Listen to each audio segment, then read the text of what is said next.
2019's Metallica. With 9 Grammy Awards and 14 nominations, 38 concert tours worldwide, and 11 studio albums that span 4 decades, the Titans of Thrash remain the standard by which all other metal is measured. We begin with a 1984 classic from their second album, For Whom the Bell Tolls, followed by the 1992 tour anthem, Wherever I May Roam. And then, let's turn down the house and light up the stage for the Auburn University Marching Band and their show, Metallica. Post-game reaction time, Game 3 of the Players Era Tournament for Auburn men's basketball. And it's a big one, a big win over St. John's. We're going to talk about it, the score, the stats, the storylines, all that coming up right now.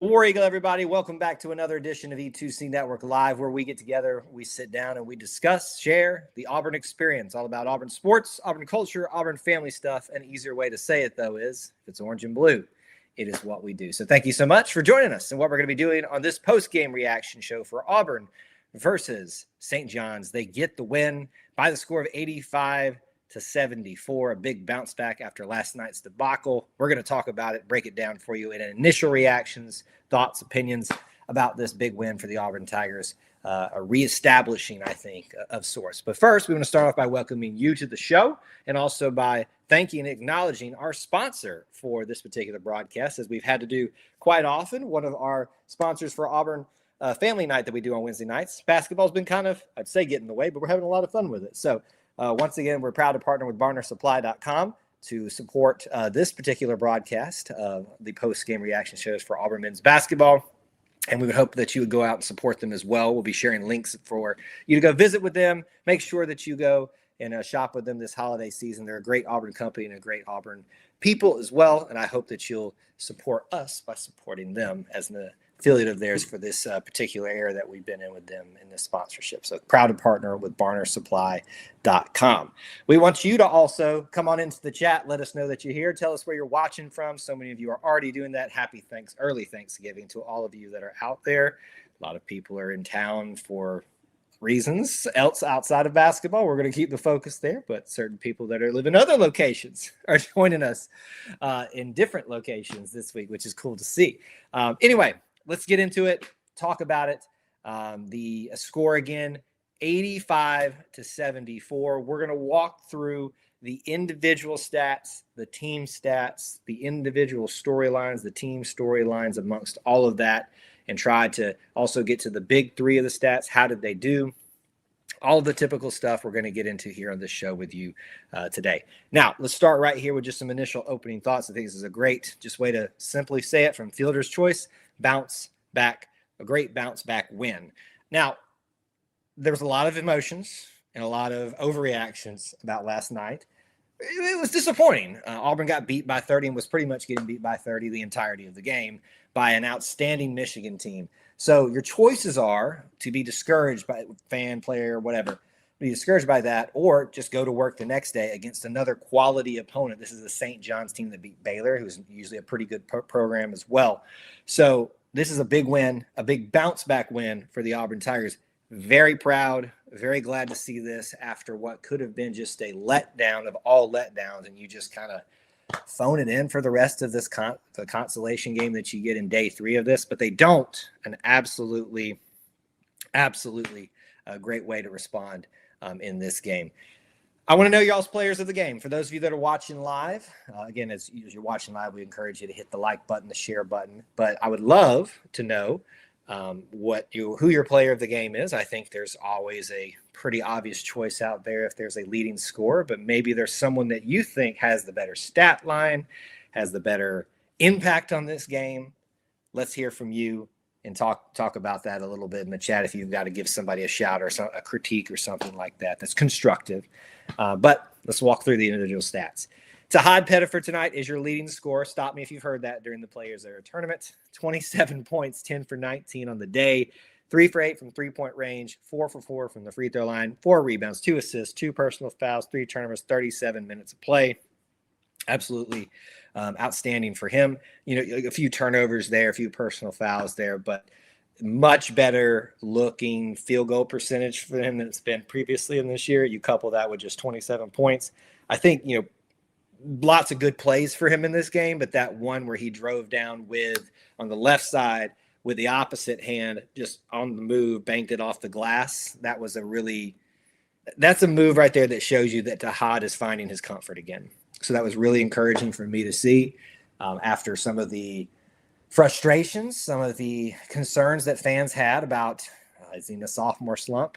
This is 3 games in a row where we've talked about Tahad being the leading scorer. Not only that, but being the leader out there on the biggest stage. And I forget who to credit it to, but someone made the joke. Can we just convince Tahad that every game is a neutral site or away game? Because he just seems to live for those things. And listen, you may have something to that at this point. Tahad Pettiford is your leading scorer on the day with 27 points and is probably your best candidate for player of the game, just given that and everything else that he did. Second leading scorer, stop me if you've heard this before, whether he's the first, the second, he's usually in the top 2, if not leading the way. Keyshawn Murphy, still working his way back fully from that ankle injury. He's played in every single one of these, which was a shock to me that he even did that in the first game. Keyshawn Hall tonight, 20 points, 5 for 11 from the field, 1 for 3 from the three-point arc, 9 for 12 from the free throw line, 8 rebounds, 4 assists, 3 personal fouls, 1 turnover, 35 minutes of play, So 20 points, 8 rebounds, 2 away from a double-double. He has a very good amount of assists and some other stats along that as well. Tahad's got the 27 points, but you've probably got a situation here where Keyshawn Hall's got an equally as effective stat line. Maybe go look at blocks and steals to see how they compare. So you've got 2 guys, whether you favor the scoring aspect of it or not, that more than one or the other, that are really good candidates for player of the game. So Pettiford, Keyshawn Hall, your only other double-digit person for this game, Kevin Overton. I want to continue to stress this. I've said this a lot. I don't think enough of you are listening to this. Kevin Overton, to me, I'm starting to kind of believe the phrase, as Kevin Overton goes, this team goes. Remember last game, he had, 3, I think, something like that. He doesn't seem to very often going to be your top scorer, but he's going to be that guy that's in that 3, 4, maybe 5 slot and pretty often getting double-digit points. 12 points tonight, 5 for 5 from the free throw line. He has 3 rebounds, 5 assists, leading the team tonight. And only 1 personal foul, 1 turnover. Pretty efficient game for Kevin Overton. So I'm starting to lean into this as Kevin Overton goes, Auburn basketball goes. So be paying attention to that if you are an Auburn fan, how that's going to go the rest of the year. A lot of people staying up late or trying to hang out with us. A shout out to the Auburn women as well, who are 8-0. Love shout outs for the Auburn women, even on the Auburn men's broadcast, because they are doing great work in Larry Vickers' first era. So there's your top 3 stat scorers, your point scorers for Auburn. What's the rest look like? Keyshawn Murphy is a guy that had pretty interesting time during this game, being in foul trouble. He only ends up with 4. He was playing with 3 and 4 a lot, 3-4 fouls. 9 points, 6 rebounds. He makes his only 3-pointer that he makes. He's a stretch guy, a stretch 4 or 5, whatever you can stretch 5, whatever you consider him. And Keyshawn Murphy had an assist, and then we already talked about his fouls in 22 minutes of play. So being a little bit limited by that, still a great game for him. I'm happy to see him continue to be right there amongst the top scorers, even at 9 today. 8 points for Elijah Freeman, so pretty decent game for him with 6 rebounds, 1 assist, 37 minutes of play. So that's your starters right there. Pettiford, Overton, Keyshawn Murphy, Elijah Freeman, Keyshawn Hall. That's what we've been getting used to a lot in terms of the starting lineup. We got a Hall player for the game coming in here and doing that. This is a good question from Fielder's Choice. I was just going to ask that Micah. Micah must have asked it and I missed it. There it is. Jovic, was he hurt? Just noticed he didn't play. I'll be honest with you, I'm a little out of pocket today with some travel, as you can tell. So I don't know, and I missed that part of the broadcast where they were explaining that. So I would imagine maybe that's what had happened. It was a very physical game at times, or games throughout this stream. So maybe that's what happened there, but he does not get in the game. Which, when I was watching some of the stats on this application we use. I was like, we're missing somebody here. Who is it? And it's Jovic. So you're missing somebody out of your regular rotation, and you still do pretty good. Rest of the scores today, everybody else, 7 for Sebastian Williams-Adams. A little bit of a return to form for him after a not so great game yesterday with the free throw situation and all of that. Caden Magwood with 2 points, and then Simon Walker gets in for a minute, no points for him, and Meko Porum for 6 minutes, no points for him, but nice to see them getting a few minutes. So really, yeah, you're just missing Elijah Freeman out of that, which would have been 10 guys rotated in, which is about where they would like to be. Sometimes Abdul Bashir will get in there. And, so here's a little bit of clarification. Wrist injury, it was wrapped on the bench. There you go, a little bit of clarification on that. Thank you for doing the research on the fly for us there, Micah, since I wasn't able to get that information for you. All right, so that's your individuals. If there's something that we missed, if there's something that we should spend a little bit more time on, a good thing, a bad thing for one of the players individually in this game, certainly we don't want to miss out on that. So don't be shy to bring that up. We can certainly go back and spend a little bit more time on that if we need to. Do want to encourage you to check out our friends at barnersupply.com. They are sponsoring this broadcast and stream for us. So their link is going to be here in the chat live. Make sure you visit that at the end of the show. We'll share it again. If you purchase something there, you're supporting us by supporting them. And they're a great Auburn company. They're great hats like I'm wearing here. Their logos down here in the corner. Some other gear, logos, designs that Matthew is always working on and stuff like that. So make sure you check that out, barnersupply.com. We are very proud to be partnering with them on Auburn Family Night during football season, but he has been so gracious to work with us and adjust when basketball just had to conflict with our Auburn Family Nights. Happy we're getting to be live with you regardless of when and how it is, and partner with barnersupply.com. Okay, individual stats. Let's move to team stats. Everybody say it with me. What are we starting with? The big 3. Free throws, turnovers, rebounds. I have a feeling. I did do a quick browsing of this before I got on the show here. But I think we're going to like what we see here. Free throw percentage, 75% for St. John's, 84% for Auburn. 55% yesterday was disgusting. 84 makes that feel a lot better. So this shows you that this team is a lot more capable of what they showed in the last game in terms of free throw percentage. We had discussions yesterday. Why does it always seem like Auburn is bad at free throws? And maybe that is the case sometimes or more often than we like for it to be. But this shows you right there that this team is pretty good at free throws when it wants it to be. 80% is the high benchmark. I think that's going to drive WT mad if I didn't fix that. But my high benchmark for the team, 80%, they get to 84. That's a win in the column for Auburn. Turnovers tonight, much higher in turnovers. I think they had 7 yesterday, so almost double. Maybe it was 9. But anyway, they get in a double-digit turnovers, but they win 14-12 to St. John. So 2 wins in the big 3. And then total rebounds, Auburn narrowly wins this too, 32-35. Auburn gets the win in all 3 of those categories. Not really a big differential amongst those 3, which you would to be expected with a great game like this with a great opponent. However, let's see if we can figure out where the game shifted, what transpired, what other stat tells the tale of the tape, or the most important stat that we can try to glean from this. The rest of your team stats, field goal percentage, very much in the favor of Auburn, 38-55. 3-point percentage is very similar, 28-43 in terms of differentials.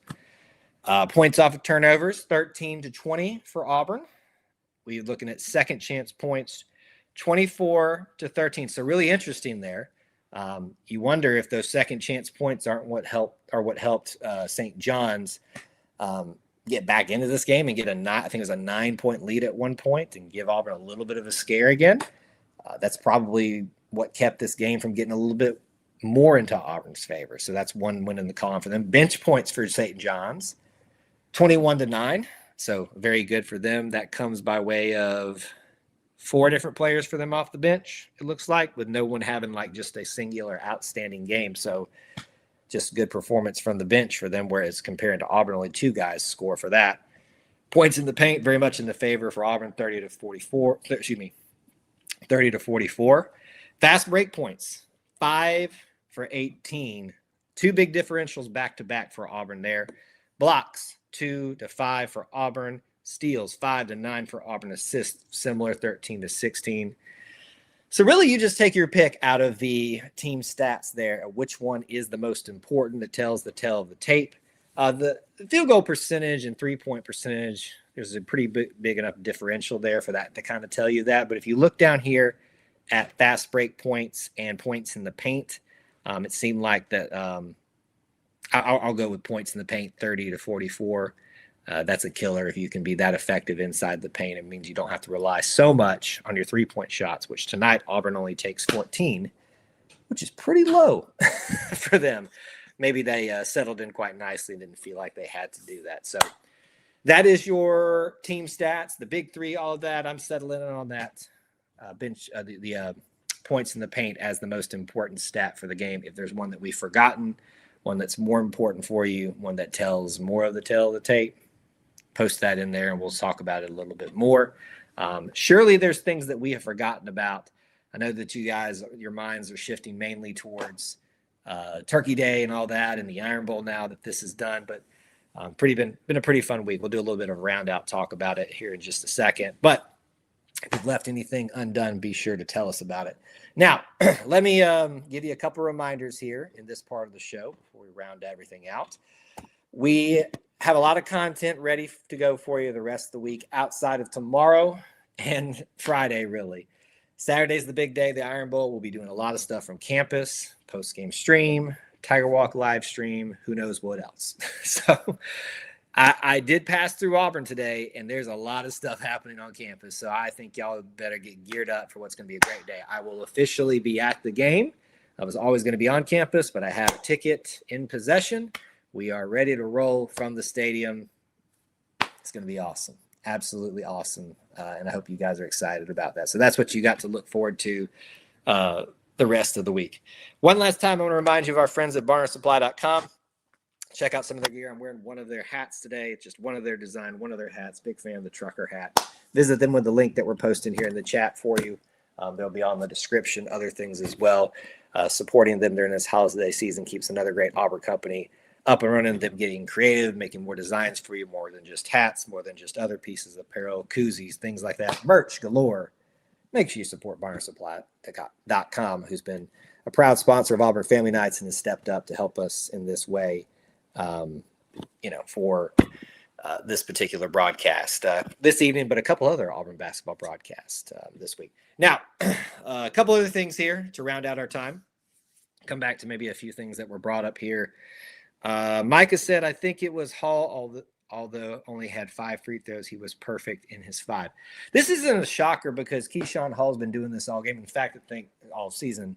Last game he missed like 2, which was like unheard of. And so that kind of told you, hey, something's a little bit off there. If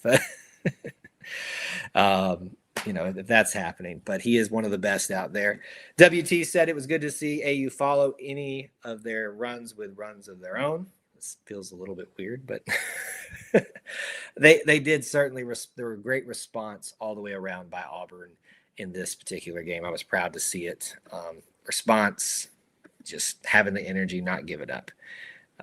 But yeah, it's a lot of excitement times there. This is a basketball stream, but I don't know that we'll. I'll take this one. What time would you suggest we get to Auburn for the Iron Bowl? Honestly, it just depends on what you're comfortable with. I would, if you've got a parking pass already, then you don't have to worry about that aspect. And I don't, so I got to get there early. Just get to campus as soon as you can and just enjoy the day. I mean, just lounge around, go places to eat, stuff like that. I would just, especially someone like you, Devin, that y'all live a little bit further away, just come enjoy it as much as you can. So what if it's a little bit dull in the morning? It'll get pumping throughout the rest of the day. Okay. Final thoughts here this evening. Use this time also to kind of round out the Players Era Tournament. I enjoyed the heck out of this thing. I didn't think anything could make me close to what the Maui Invitational felt last year, which was probably one of the best, if not the best fields they've seen ever. And Auburn won it. I'm just not just saying that because Auburn won it. It was incredible. This was a lot of fun, and I hope Auburn continues to be part of it. It is challenging. It's a good litmus test for where you're at in terms of a program, and I think Auburn walks away understanding their strengths, their limitations, being able to beat someone like Oregon, who's probably not right now on everybody's watch list for best teams of the year, but is a good program. You get shellacked by one of the best teams in college basketball right now, Michigan, and they look very, very good. It wasn't just that Auburn played bad. They are very, very good. And then you have a great response by a St. John's team, or playing a St. John's team that's ranked higher than you, getting the win. This makes it feel a little bit better from last night. So all in all, I count the Players Era tournament a success for Auburn basketball, even giving the abysmal game 2 that it was. Enjoyed the heck out of it, and I hope that you guys did as well. It is going to be fun to watch this team the rest of the season. Final score for you all, 74-85, or I should have said 84-70, 85-74. Auburn beats St. John's Red Storm. Rick Pitino, by the way, we didn't even talk about that, a legendary coach. Auburn gets the win over Rick Pitino in Las Vegas, the Players Era Tournament. Probably your player of the game, although Keyshawn Hall had a great stat line too, is Tahad Pettiford for the third game in a row. He is getting back to his form. Good quad 1 win is a good call out from WT there. And the big stat for me in this game was points in the paint, 30-44, big enough differential there to tell you how Auburn was able to secure this 11-point win. Big one, big tournament, big season left to go. Thank you guys so much for tuning in, being part of our little family within the Auburn family. And as we go, I want to remind you of these things. The Auburn Creed asks you to do justly, love mercy, and walk humbly with God. We ask you to do the same.